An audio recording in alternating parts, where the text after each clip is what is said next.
Teman-teman, di sini saya ingin membahas isu yang lumayan udah cukup basi, tapi mari kita hangatkan kembali dengan cara membahasnya. Salah satu isu di Indonesia terkait seorang pemimpin adalah seolah-olah dia itu harus beragama Islam. Kalau gak beragama Islam, seolah-olah tidak diberi kesempatan untuk menjadi seorang pemimpin, terkhusus menjadi seorang presiden. Jadi memang kalau saya perhatikan di tempat saya bekerja itu, sampai pada titik posisi jabatan kepala regional gitu ya, itu masih bisa dipegang oleh yang agamanya Islam. Itu jadi kayak pilihan, ada yang nonis, ada yang Islam juga gitu. Tapi di atas itu, sependek pengetahuan saya, yang selalu memegang jabatan itu agamanya entah mengapa selalu nonis, entah karena mungkin kompetensinya, tapi saya rasa orang Islam pun banyak yang kompetensinya sudah pada level itu, sudah layak berada di posisi itu.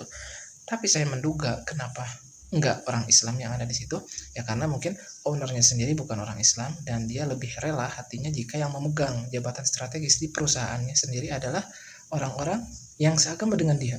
Nah, itu juga lah yang terjadi pada Indonesia. Ya, jadi ketika masyarakatnya mayoritas Islam, ya dia juga ingin dong punya pemimpin yang beragama Islam gitu. Nah, kalau sudah pada titik pemahaman ini ya teman-teman, titik analogi yang saya berikan tentang hierarki jabatan di perusahaan tadi, seharusnya teman-teman udah nggak jadi isu lagi tuh kenapa di Indonesia tuh ya kayak diskriminatif ya, presiden itu kayaknya harus beragama Islam, kalau gak agama Islam kayaknya tuh kayak kayak gimana gitu. Itu harusnya nggak jadi pertanyaan lagi, karena di perusahaan sendiri yang seolah-olah replika dari negara gitu ya, kan sama-sama punya kekuasaan gitu. Bedanya kan kalau perusahaan itu berada di dalam negara gitu, jadi kekuasaan di dalam kekuasaan. Yang dia masih kekuasaannya kecil saja ruang lingkupnya, yakni dalam perusahaan, dia juga menginginkan orang yang memimpin atau menduduki jabatan strategis di perusahaannya adalah orang yang seiman dengan dia.